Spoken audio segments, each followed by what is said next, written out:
Hey, what's up, everybody? I'm your host, Max Bergstrom of this here What's Next podcast, and we're going to sit down with Joey Bergandi, real estate agent. We're going to talk about tech, marketing, and everything interesting. Don't miss it. Here we go. We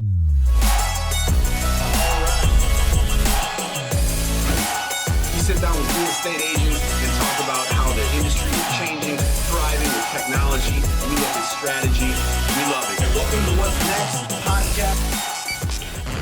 All right, everybody. Welcome to another episode of the What's Next podcast. It's my pleasure to be here with Mr. Joey Bergandi, an award-winning, top-producing real estate agent and marketing expert right here in America's finest city, San Diego. Thanks for coming on the show, brother. How are you? Good, dude. You just flipped a switch. That was impressive. Like talking to you outside and then you just came in here. It's like, is this the same Max I was just with? So what you're saying is I'm a boring slug outside of here. You just like electrified yourself. You came to a new level. Thanks, man. It's the soda water. It's got to be. You know, I want to say, Levi, thank you for this club soda. It is delicious. What are you drinking? I'm drinking a sour. So I have this Modern Time sour brought to me by Levi. I have been on sours for probably a year and a half. Okay. And I swear every time I go to a brewery, I find a new one, like a Harlan Brewery. Have you been there? Oh, dude, they have a Lily Koi sour. And Lily Koi, it's like Hawaiian fruit. Oh, dude, they made a slushy out of it. And this is all, pardon my ignorance, but it's been so long since I've had a drink that I'm totally out of the loop. Is it like just flavored beer? Look at it that it's fruit juice with alcohol in it, and I want to sound professional, so I'm like, oh, it's a sour. No, it's just fruit juice. Got it. But it's a delicious fruit juice. Got it. All right. Well, no shame in my game with it. I mean, no, man. Hey. If Modern Times wants to sponsor a realtor and Velocity Realty, hit me up at Joey Bergandi on Instagram. Love it. That's perfect. And he looked at the camera too. Love it. Oh, this is not my first time on one of these. I've got 3 cameras on me. I usually have 4 on me in the office. And then, I mean, you and I, when we have our late night shenanigans, we have a couple more. Yeah. Yeah. Love it. Love it. Well, dude, I know we were here at the new venture party like a couple months ago. Yep. I got, the opportunity to meet you then. And I think it was your partner or partners, but we were having a conversation about half the stuff I didn't even understand. So I was standing there just trying to look. Like he was talking about investments and all kinds and I'm like, yes, I know some of these terms. But congrats on all your success. Now, I'm obsessed with mobster movies. I was talking about this outside here, and, the guy I work with every day is Tony. Hey, Tony, how you doing? And he's a fighter, and he's always got bruised knuckles, so I call him Tony Knuckles. There we go. I mean? That's solid. So if I come to visit you, I'm going to be nice, but I might have to send over Tony Knuckles or possibly maybe Chicago Joe. Hey, there we go. That's what I'm talking about. I like it, right? Me and you are the same breed. Joey, Tony, Levi. Yeah. Max. He has a nickname that cannot be said here. Yeah. We don't talk about that. But anyhow, so yeah, I love Chicago. I'm from Minneapolis. I used to go. That was like the nearest, world-class city. Yep. And I know that you weren't raised there. Oh no. But so tell me about that. You were born there, and then you guys moved right away, or what? Yeah. So I was born in Chicago. We moved out when he was 3. My dad had a job out in the Bay Area. We relocated. But what I tell my friends is that I'm just a big city boy. Yeah. Am I? No. Yeah. Well, It plays into it, though. Yeah. Can I still call you Chicago Joey? Absolutely. I claim it. I mean, I'm a Bears fan. I'm a Cubs fan. I've got a Bears tattoo on me. Sorry, Mom. It's who I am. Love it. I love that. Cool, man. Well, then, you're raised in Los Gatos. Yes. And that means the cats. Mm-hmm. All right. You got to be quick with there me. I'm a smart one. Coming down in San Diego, you know some Spanish now, Max. Right? That's amazing, right? I'm a corn boy from Minnesota. Oh man, yeah. Tony always gives me crap for being every time. He's like, "Where are you? Is it Wyoming or was it Nebraska?" And I'm like, Canada. Oh, dude, exactly. Because everybody from California, when you're like, oh, I'm from, back east, they're like, oh, you mean like Arizona? No, there's a whole country out there. Believe it or not, there's actually a river. There's other people on the side of the river. We're not talking about the ocean. There's a river. Yeah, right. Well, tell me a little bit about, growing up and some of those experiences. I understand that you played some ball in college and, you had an injury, but were you going to pursue that professionally? Is that tell me about that. Everyone has the goal of playing professional ball. Mm-hmm. And I will be the first one to tell you, I got to college, they changed my position on me. I went from playing middle infield to pitcher, and I had no clue what I was doing. I was a miserable pitcher in high school. I just did it because I was the guy. Yeah. I was the only guy there. Yeah. And got to college and floundered at it. I was not a pitcher at all. It was actually probably one of the best experiences ever because it was put me into an uncomfortable situation. Went and played some summer ball in Canada, got up there and tore my ACL, MCL, and patellar tendon, and that was it. I tried to come back from it and just... Now, was that painful? No, it was more shock. Yeah, see, some people that have injuries like that will be like, dude, it was the worst pain ever, and other people are like, it just felt like something was off. Yeah, no, I've became best friends with Advil and pre-workout, and I was like, I'm good. I don't need to see a doctor. And then I saw a doctor, and he's like, half your knee is missing. I was like, well, makes sense why I'm not walking. Oof. Okay, and then I read, in some online articles about you that you claim that was a blessing in disguise. Absolutely. So tell me about that. Why was that injury?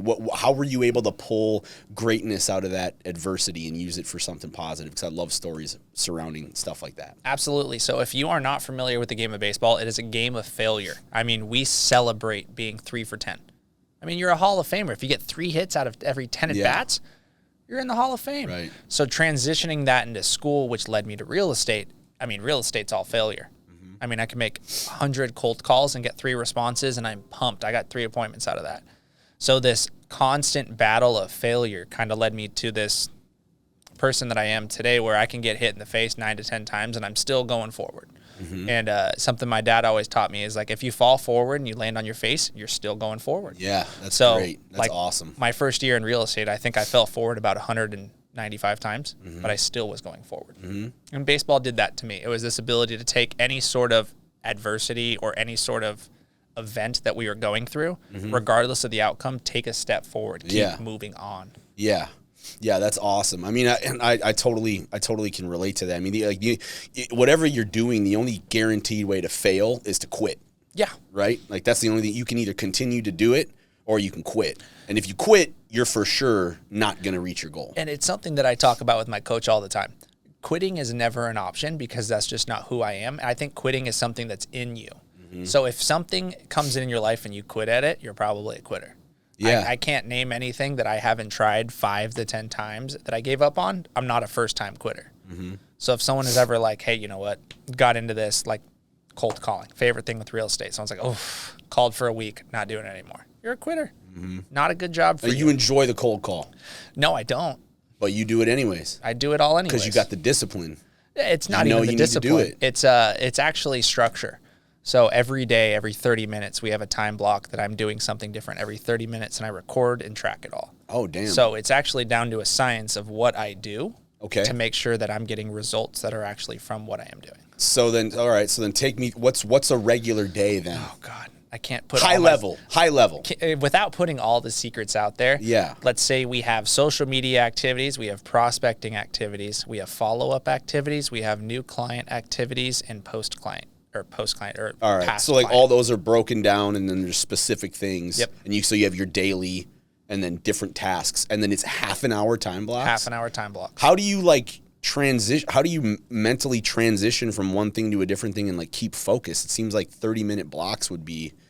It sounds hard, but it's really not. Because if you just train yourself and say, hey, every 30 minutes I have something different, your high level focus, you're actually narrowing in. So if I was like, oh, you know what, I'm going to call for 2 hours, I'll probably go on Instagram, maybe post something, respond to a DM. But if I give myself 30 minutes for it, 30 minutes goes by quick. Mm-hmm. So by giving yourself that window, you're going to really make sure you're focused and actually getting into that topic for that time without wasting any time. Yeah, that's an interesting take on it. I like that. What about the marketing degree? So were you doing baseball and then marketing in college simultaneously? Yes. Yeah, so I did that, and the marketing degree is funny because now I outsource all my marketing, which is just the most ironic thing, but it's a blessing. It's a blessing. I'm at the point where I don't have the time to run my own marketing. No, you want to sell houses, man. I want to sell houses. That's what you do. And it's so crazy with how marketing works, and today, half of it's social media. Really? And since we're going into Instagram and social media later on, I'm going to save that, but marketing is posting on Instagram, which we'll get into that. Got it. Okay. So you have this marketing degree. Tell me about the transition into real estate. Okay, well, I am coin operated, as most realtors are, which means if you show us a dollar amount, we are going to be excited. And I had a buddy of mine who was a realtor that showed me a $10,000 check. There you go. And I was like, I want that. The last two guys on the podcast said almost verbatim the same thing. A little bit different, but one of the dudes was like, I saw, I made my first, check with more than 2 zeros in it, and I was like, oh, maybe I could do this, and then, so completely understand that. So you were just like, oh shit, I can make a lot of money doing this, and that was it. You already had the marketing thing, you put them both together. And well, I was selling real estate advertising for a company that I don't think I can say on here because they're going to want to get paid royalties. A boutique company. For a national company. And I was doing very good at that. Okay. And it was to the point where I was calling these people and giving them leads. And I was like, wait a second, I could probably get the leads myself. Right. And then my buddy sent me a check, and I was like, "Ooh, yeah, let's get that degree. Let's go get that license." So you were already like a guy who knew how to lead generate. Yeah. And so you're like, why do I have this entity over here that I'm getting them paid? I want to get me paid. Exactly. And a lot of people ask what real estate agents do. If you are a new agent and you're watching this podcast for the first time, your number one job is lead generation. Closing the deal is easy. Getting the lead is hard. And we don't call them leads at Velocity. We're calling them opportunities. If you call them a lead, you're going to get stuck in this rut of trying to create business. Opportunities are things that you capitalize on. Love that. Yeah, awesome. There we go. Soundbite for the Instagram clip. Oh yeah, we got you. We're gonna have a fun time with this one. No, I like about the check. He kind of reminds me of the Wolf of Wall Street.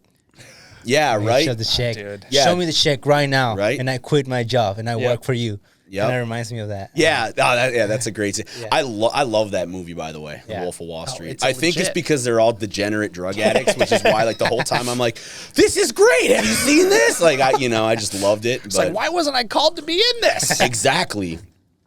All right, so you're doing that, and then you cut out the middleman or what? No, not the middleman. You cut out the end man. The end man. You become the end man, and then you use grit and intensity. Yes. To get to where you're at. And how many years now have you been in real estate? We're going on year 5. Going on year 5. So I'm still a baby. For most people, everyone's like, I've been in the industry 17 years. But you've already gotten an agent of the year. You've already gotten some awards. So, what are you doing that you think is like, how is this happening? So a lot of people don't realize that real estate is still a job. A lot of people, they start it as a passion project or it's a hobby. I mean, I'm treating this thing 8 to 8 every day. Yeah. This is what I do. Yeah. And it's becoming a master of what you do. Like a lot of people say, the 10,000 hours. You do the 10,000 hours, you'll perfect it. Real estate, I believe it's like 1,000,000 hours. Because every situation, every escrow, every conversation is different. Okay. So with real estate, it was waking up every morning and just dedicating myself to keep moving forward. And that was taking every client, doing every showing, doing every open house, taking every phone call. Okay. So basically, to sum it up, like, you get out what you put in. Exactly. Yeah. And then we have that with my buyer's agents now. They come into the office every day. They quit their full-time jobs. Sounds so scary. Say, hey, you know what? You're getting a cushy salary right now. Let's cut you onto 100% commission and see what you put into it. It's exactly what you're going to get out of it. Yep, for sure. Well, you talk about, failing and failing forward. Can you tell us a story about, a big failure that you had and aside, like in real estate and, how you pivoted or how you came through that? I already know this one. I showed one family 62 houses. No offers. 62 offers. It was my 62 homes. It was my 4th transaction I ever did. 62 houses. And I was trying every closing technique in my book to try and get them to write an offer. Right. And I just kept telling myself, Joey, this is the last day you're showing them homes. And I just kept going. They couldn't make a decision. And my mistake was not identifying early enough that there was something else there. I was just so mad and thought it was my fault that I was like, I'm showing them again on Saturday. I'm going to show them on Sunday. I need to do something different, and not realizing it was actually the client. So now would you just cut them, be like, look, I'm sorry. I don't have time for this. Or so what? The secret is 3 showings, 3 times out. If we don't have one offer within 3 times out, it's either a financial issue or a house issue. We sit down in my office and we'll go over the numbers for every home that we've seen and also the details of every home we've seen. If we don't have one little thing out there, then they're renters. They're not going to pull a trigger on a home. But if we know that eventually they're going to turn into a buyer, then we just need to find out what that issue is or that need and satisfy it. Got it. Okay. So then buyers can do that. Can Yes. spin wheels and, Yes. you know, so do you think there's a lot of agents out there that kind of come from, especially newer ones that come from the position of like I don't want to say desperation, but like they really want to get moving, and so they kind of just do what, like, oh, okay, sure, well, you can take up this amount of time, and you know, they get their one client and they're like, they see the dollar signs. You can't picture dollar signs until they close, because the second that a client thinks that you're looking at them for money, it's done. You are not good. And it's something we teach at Velocity is you look at every person as a person. So we don't sell houses from up here to down here. We're eye level. I mean, if my client wants to listen to a phone call with me negotiating with an agent, they can do that. Yeah. Because I'm confident in what I'm doing, and I want them to be confident in me. Nice. There's no smoke and mirrors in getting that one client. A lot of those agents are just doing whatever possible and whatever YouTube video they watched on how to sell. It's actually bringing people to where you're at. You're going to get decisions faster too. Awesome. Love that. You can tell that he's done a bit of sales and public speaking and stuff bit. like that. Yeah, you're very good. Well, I heard that you like to golf a little bit. Is that true? A little bit would be an understatement. If it was up to me, I would golf full time and sell real estate on the side. All right. Well, then that's very fitting for this next segment we have because, do you know how much golf I've played? By looking at you, I'm going to guess a lot. 0 hours of golf. But that would make sense since it's an underwhelmingly athletic sport. And I was just telling you, my body is made out of the crumble cookies that we had outside. So look, I wouldn't. That's accurate. But 0 hours of golf. So we are going to get into a little segment that I'm probably going to completely bomb.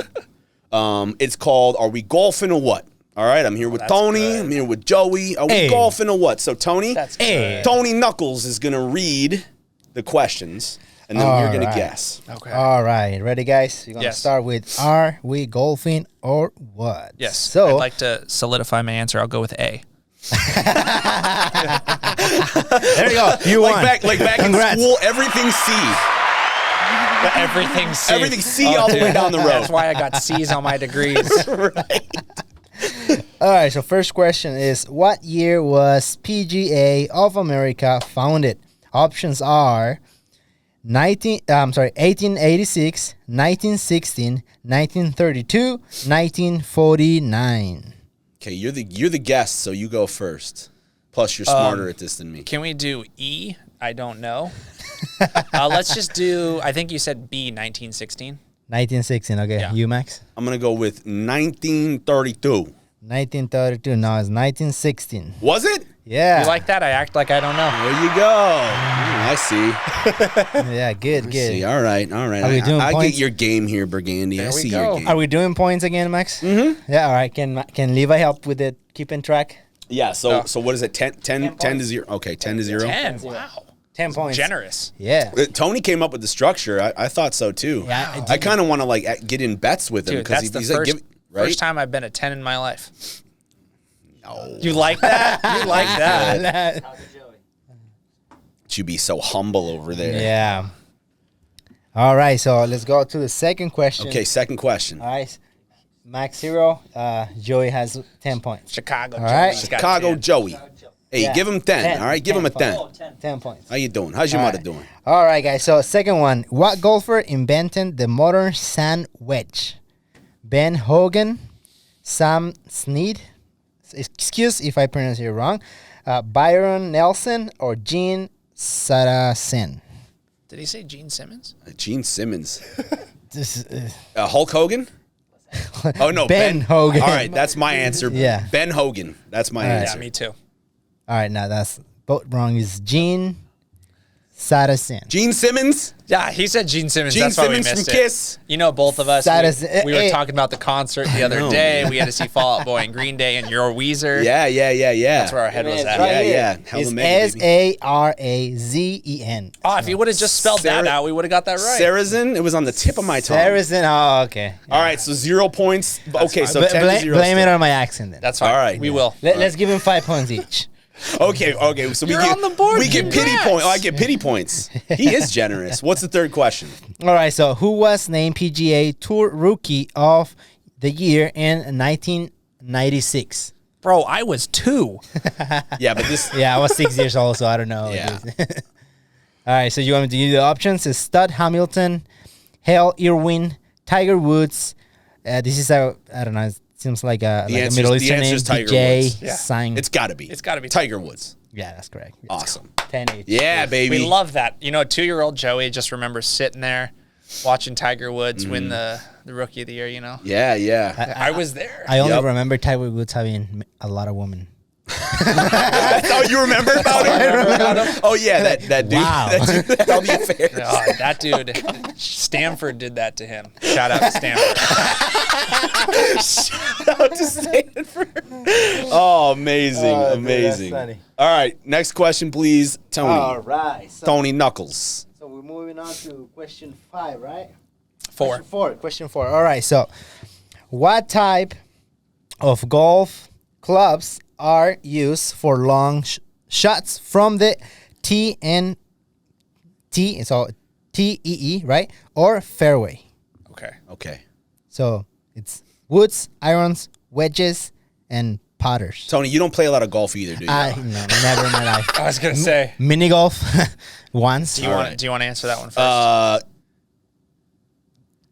What is it now? Wedges? Say that. Give me So my it options. says woods, it's irons, wedges, and putters. Woods, irons, wedges, and putters. And this is the long distance shots? Yes. The putters. Oh, putters. Putters. I was like potters. Like, Putters. okay. Putters. I will say woods. Me too. We're gonna lock that one in. Yeah, that's correct. Yeah? Yeah, there we go. Yeah. And you thought you were gonna get none. Yeah, I know. I'm not doing too bad. I think I just did that because of Tiger Woods. So I was like, oh, maybe it's. He hits the ball long. It was named after him. 1997, after his Rookie of the Year campaign. That's We're it. like, we're calling him Woods. Boom. Shout out to Stanford. All right, next question, Tony. All right, 5. Who was the first winner of the U.S. Women's Open? That's the question, guys. And the answers are Babes Zaharias, so Zaharias. Okay. Louis Suggs is Suggs. Luis Suggs. Patty Berg, Judy Ronkin. Man, these names are Do we have a 4-headed coin to flip? Yeah. right. All right. I'll guess Judy. Judy Rankin. Is that what her name? Yeah. Okay, that So sounds good. Judy was D, right? Judy was D. Okay, then I'm going to guess A. I forget who A Babe. was. Yeah, that one. Babe. We're going to go with Babe. Yeah, well, actually, it was Patty or Patty, Pat- whatever it's pronounced. Oh, Yeah, Patty Berg. Patty Berg. Oh, Patty. okay. Patty sounds like the hamburger patties. So Yes. that's why I was Yeah, short for Patricia.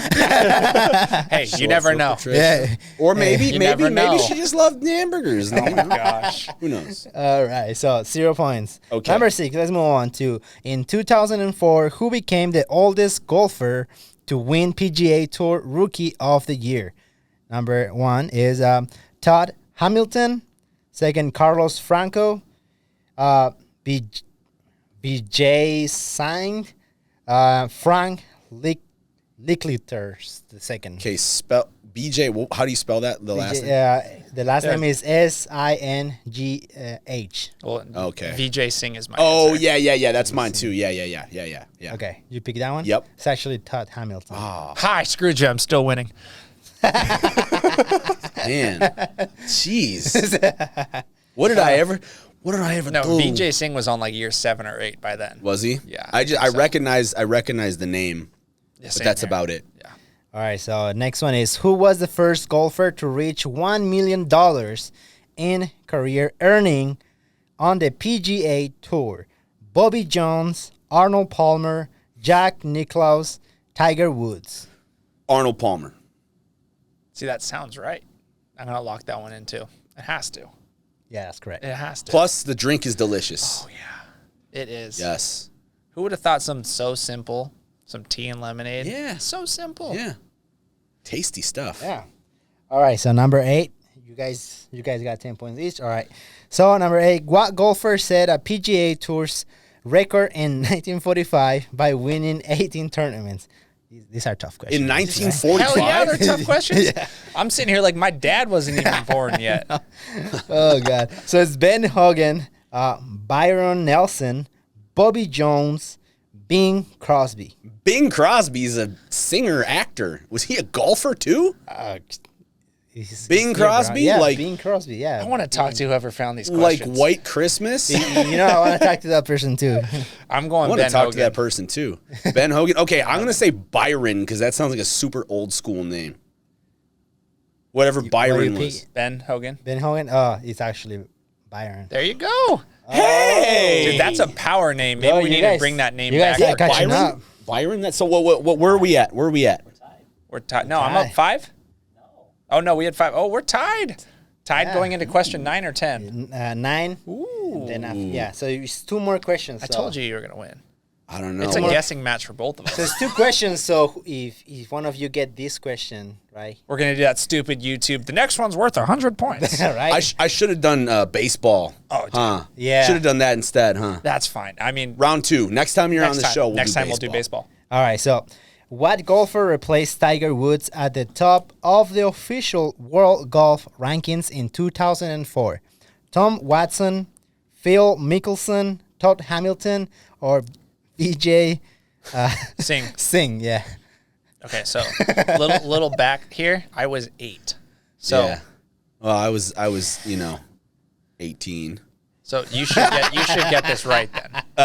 All right. Well, 2004. 2004. Yeah. Oh crap! I was 19. Ooh, Levi You just were- shouting out his age. Oh damn. I know. Oh, I was 14. Can we? It's between 2 of them. I know that for sure. It's I just either- don't know. It's either. Okay, you know what? Todd Hamilton. I'll say that. That was one of the choices, right? Yes, correct. See, I'm between Phil and VJ. Let's go with Mr. Singh. Yeah, that's correct. There we That's go. the correct answer. You 10 like points. that? It was good. You like that? Were you really between it, or did you know it? Oh, I knew that one. Dude, he's just like He's being nice. stringing me along. He's nice You know, to you, yeah. I can Or maybe he's like like a hunter. He likes to play with the prey before. No, that's called being a realtor. That's true. All right. All right, so this one will decide everything. Either All right. a Even tie though I'm winning. or either a tie or you This one's worth 50 points. 50 points. Yeah. The foghorn. All right, so Whoever loses gets doused in slime. Oh shit, that's what's above us. Yeah, right. all right, right, go so for it. what golfer was known as the Golden Bear? Billy Casper, Ben Hogan, Jack Nicklaus, Arnold Palmer. Okay, this is like old. It's got to be like, say he's a real golden bear. Like Yes. that's got to be super old school too. Okay. Ben Hogan. I'm going with Mr. Jack Nicklaus. Yeah. Yes, let's get an Yeah. overtime question. Yeah. Let's go to overtime. That's good. Yeah. That was Ben Hogan. Yeah. Oh, it wasn't. No, no, it you was were right. him. No. Oh, you were right? Yeah. Dang it, I It wanted was to go Jack to No, Nicklaus. look, as the host and somebody who's reading the questions, Yeah. like you have to, you looked at me and like smiled, and then you're like, yeah. I was trying to bomb it. I'm like, wait a Yeah. second. Do I think it's Jack? I don't if, think it's if Jack. he's gonna mess with my game, that's cool, but you don't mess with my game too. Oh man. It was Jack Nicklaus. All right, all So right. we have a Well, winner. so then, all right. So ding, ding, ding, ding. Great. You know what you won?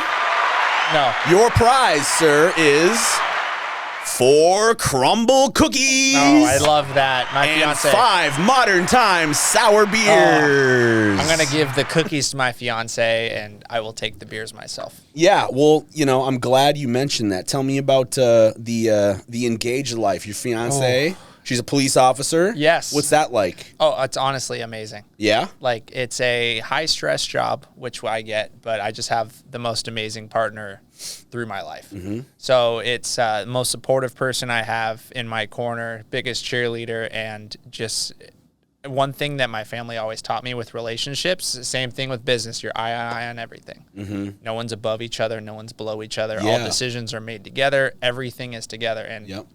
I could have not had God give me a better person. Dude, that's awesome. Yeah. Well, it sounds like that's a great foundation for a solid marriage. Kids yet? Not yet. 'Kay. But we have a dog named Bruiser. He's a corgi. The dude is like the apple of my eye. Gotcha. I've never had a dog before my entire life. Mm-hmm. So getting a dog now, I now understand why dog people are so crazy. Because now I am that dog person. Okay. So what kind of crazy, like, what do you mean, like, crazy? Oh, dude, like if I got a call right now saying, hey, Bruiser's not feeling good, I would stand up and walk out. Oh. Like, that dude is incredible. Yeah. Got it. But I talk to him like he's my own, so. So that's your 4-pawed child right now. Yeah, I bring him into the office. He's my sales apprentice. He listens to all my calls. I actually have him on a couple client letters. We'll have a little outline to a paw that we made for him. Nice. Oh, he's about it all. Cool. So how long have you been with? It's Erica. Erica. How long have you guys been together? So we're going on 6 years. Okay, so you were just a young buck when you got together. Yeah, from a bar in PB to owning our home in Santee. It's been a long way. Going from Food for Less to Trader Joe's. I mean, we have upgraded. Dude, I like that. From a bar in PB to our own home in Santee.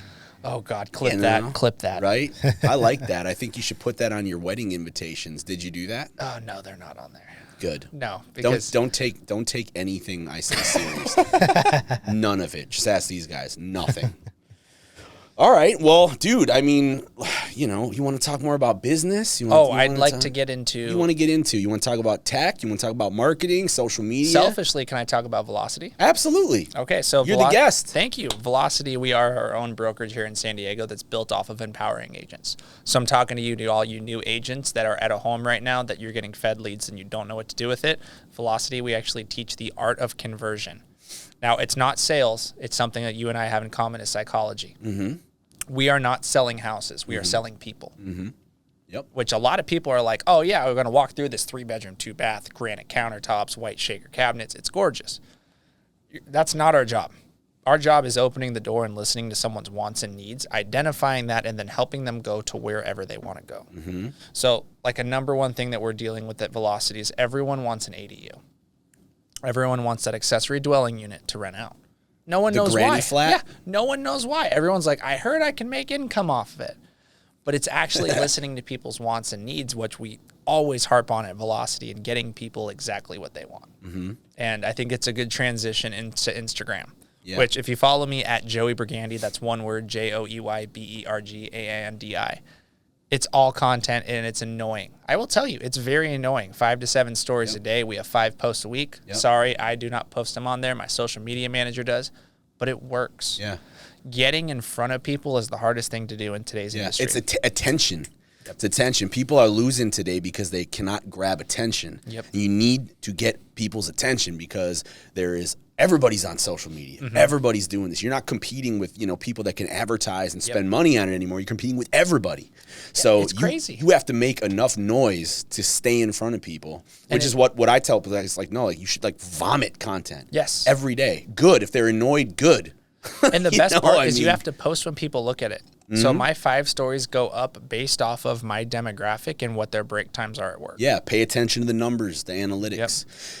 It's cool too. I know that you mentioned, you're talking like psychology now. People make purchases, especially large purchases like this, off emotion. Mm-hmm. And a real estate transaction, that whole thing is an extremely emotional, labor-intensive thing. So if you're in real estate and you're not a good listener and you don't know, people's wants and needs, I can imagine that's a formula for disaster right there, right? And we call it chasing the feeling. We tell it to our buyers too. You chase the feeling. You walk into a house, you get a feeling. Mm-hmm. You have a bad home inspection, you lose that feeling. How do you get it back? Is that going to another house? Is that getting repairs negotiated? Is that getting a price reduction or a credit? Buying a house is chasing a feeling. It's all emotional because everyone knows at the end of the day, all you need is a roof over your head and a door that locks. Mm-hmm. That's it. Everything else is emotional on whatever content that you have brought into your mind based off of your wants and your likes. And how you spit it out is all emotional. Mm-hmm. Definitely. So your Instagram game, your social media presence, what does a real estate agent do to cut through all the noise right now? Constantly post. About what though? Is it authentic stuff? Is it buy from me? No. Like what kind of stuff are you doing that you think that has worked for you? So if you look through my stuff, I have 0 call to actions to work for me because everyone knows a realtor. Mm-hmm. Everyone's second cousin or mom or high school friend has a realtor. Yep. So it's more of posting what I do on a day-to-day basis with my success. Mm-hmm. And it's not asking for business. It's just being there so even realtors know who I am. Yeah. And like today, we went out and we passed out. We just closed on a property in Oceanside. We had handwritten notes for all the neighbors. Did I post, hey, I just sold this one. Call me to sell yours. No. Of course not. No, I just posted, hey, I'm dropping these off with the neighbors. That's it. That's it. Or like if I go door knocking, someone's like, what are you here for? I'm like, to give you this flyer. Yep. They're like, why? I'm like, read it. If you have questions, you can call me. So everyone knows a realtor. And that's the thing with Instagram. Everyone follows them. You have realtors that post pretty pictures of homes. They're not their homes. That's content that doesn't go anywhere. Yep. You have realtors that post TikToks. I'm sorry if that's you, but I hate you. I hate you. But it's the realtors that post what they do on a day-to-day basis, which actually shows that they are treating their job as a job and actually putting in the work are the people that deserve the results. And that's what I preach. Love it. Love it. So no TikTok for you. You're on Facebook. Instagram, you're LinkedIn. on Instagram, and you're on LinkedIn. Yep. And then I have ads on Yahoo, Google, any major search website, and I think all over the internet. I'm annoying. I'm so sorry. My retargeting people in my marketing department work so hard. Yeah. It's great. But hey, does it work for you? Oh, absolutely. See, that's what I mean. You know, I mean, there's so many people that are like, oh, like, I don't want to annoy people. I don't want to like put too much out there. It's like, dude, look. It's like for the email thing, for example, like a lot of people are like, oh, like we don't want to bother people. It's like, look, they're going to, if they don't want it, they're not going to read it or they'll unsubscribe. Exactly. They're not going to be like, oh, like I can't stand that this person sent me an email and like email you back and be like, leave me alone. I mean, they're just going to unsubscribe it. And so, but what's crazy is you think that my email open rate right now is 73%. Okay. Am I sending out a bunch of emails a month? No. What do you send? One per month. One and per month. What is it? It's a market update. Okay. But what I do is I have everything linked for them to follow me on Instagram, and that's where they get bombarded. There you go. So, realtor, another nugget for you. You have to know your audience and exactly how to reach them. Millennial is what my audience is. Boom. We don't use email. I've got 4 emails myself. Yep. So my email campaign goes to people the ages of 45 and up. I don't even send an email to if you're below that. Yeah, so pay attention. Segmentation, right? Yes. Right? Exactly. Divide and conquer. So it does not make sense to email people that are not looking at your emails, and it may not make sense to invite a bunch of people that don't like social media and try to target them on social media. So like another thing, Instagram, you post your wins, but you also post your losses. You want people to know you're real on Connect Instagram. with your failures, absolutely. Yep. LinkedIn is for your successes and your sales. Facebook is for everything and everything. Got it. So tell me about LinkedIn a little bit. What do you do on there that works? I puff my chest out in LinkedIn. So give me an example post. Like, what would you do? I'll post one of my last reviews. Got it. I'll post a review. I'll post, hey, this home closed, or hey, I won this award. And who are you targeting? Anyone that will look at it on LinkedIn. Okay. It's just a bunch of hashtags in our algorithm that my marketing department came up with that we're getting 100 to 200 views. Nice. And it's kind of, I think our numbers are down, honestly. We were getting 3 to 4 messages a post, and now it's 1 to 2. But we're still getting 1 to 2 things for a free advertisement. Awesome. Well, then everybody out there, you heard it from Joey Bergandi. Get on social media, know your audience, know what you're doing, bombard people. Yes, and last thing, do not have 2 pages. Yeah. If you're a realtor and you have a realtor and a personal page, you are losing half of your audience. People work with realtors that actually connect with them. They want to know someone. Yeah, the division but between here's my business and here's me is gone. Like, bad idea. You want to make sure it's all you. It's all you. Absolutely. Great points there, brother. So talk about technology then. How does Velocity use technology? I know we talked a little bit about this when I met you at the party, but before we close out, I definitely want to get to this technology, and then where do you see like this industry going? Well, how is the role of the agent going to change?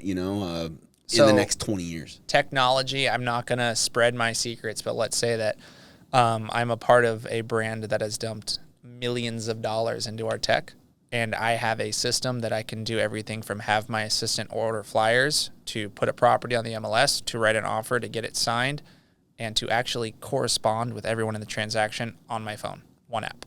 So quick, easy. I don't need a laptop. I can operate on my phone, and I can be anywhere in the world. Wow. So that's the little bit of tech. If you want more, velocityrealtysd.com/contact us. A little bit where agents are going in the future. Yeah. How are things going to change? This is something that I fight with a bunch of our peers all the time. A lot of people are preaching iBuyer. Okay. Everyone thinks Zillow, Redfin, all these big mega Amazon going to sell houses. Exactly. But at the end of the day, you can't take the person out of it. As a realtor, you can take my documents out. You can take me showing property out. but you can't take the personal side of the emotional purchase. Yeah. So even if as a realtor our duties are limited by paperwork or by laws that come into place for these big companies to take over, the realtor will not be removed because it's the personal aspect to an emotional purchase. That's my opinion. Got it. Well, so what's the rest of the year look like for you then? What any big things on the horizon that we need to know about or watch out for? Since we're going to be hounded by your Instagram posts. I know.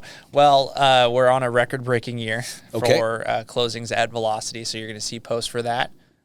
We have potentially 2 hires coming in next week, which are growing our team. We're doubling it, and we're hopefully getting 2 more by the end of the year. Dude. And it's crushing it. Yes, and it's been at this incredible blessing. Like, I mean, I'm 5 years in the industry, and I'm getting bombarded with clients and opportunities. 26 years old. 26 years old. And when do you plan on retiring? Oh, perfectly. I want to be 35. 35. Well, so last time we talked, you said 40. You've shaved. Oh, you shaved 5. You shaved 5 years off in 2 months. Let's say All right? that there's a lot of things that I've been putting in the works behind the scenes for Velocity itself that is going to elevate that and get to 35. And hopefully we're going to go actually take Tony over here and we'll go rough some people up on the streets of Chicago. Hey, Tony Knuckles. Hey, look, we got to get over to the south side. There's a couple of guys, Tony Knuckles, and I'm going to bring Chicago Joey over there with me. Chicago Joey will sell them something. That's about it. Yeah, right. Yeah, Chicago Joey sells them, and if they don't pay, then Tony Knuckles roughs them There up. we go. We have a business. Yeah, right. That's incredible. Awesome. Well, listen, man, thanks so much for coming on the show. This was a Absolutely. blast. Tell everybody again, give us your handles. How can we reach you? I know, guys, that he's very, very responsive on Instagram, like lightning quick. So Yes. give him the lowdown. Yes, so that's Joey Bergandi on Instagram, JoeyBergandi, and my personal cell phone is 408-603-6800. I am a resource for you. If you have any questions regarding real estate, you can call or text me directly. That's okay. Awesome. Love it. And everybody out there, if you like this episode, go check out our other episodes, www.thewhatsnextpod.com. You can get us on IG and Facebook at the What's Next Pod, and then check out our YouTube channel. Like, follow, subscribe, share, all that fun stuff. Happy smiles and dancing around. Tony, any words of encouragement for Joey or our fine viewers before we go? Just that. Thank you for coming, man. I Absolutely. really appreciate all the advice that you give us. I think is very helpful. I think I'm not a realtor, but the way that you approach things is very unique, and I think it's very helpful not only for realtors but for anybody that's just doing business in general. I right? appreciate that. Yeah, so that's very good, and thank you for coming, man. I appreciate that, and I love that. Hey, what was it, Joey? Hey, Chicago Joey and Tony Knuckles. Hey, we have I think Max have a few people that own money, so Okay, we cool. can go in. We got this. Yeah, maybe we could Yeah. do like a loan shark business on the side. or something. Levi, yeah. you did not hear that. What's next? You are not listening to that. IRS, don't come after us. All right, Tony, take us out, brother. Let's All go. right, let's go.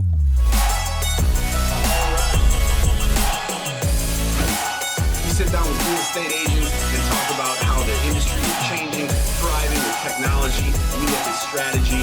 We love it. And welcome to What's Next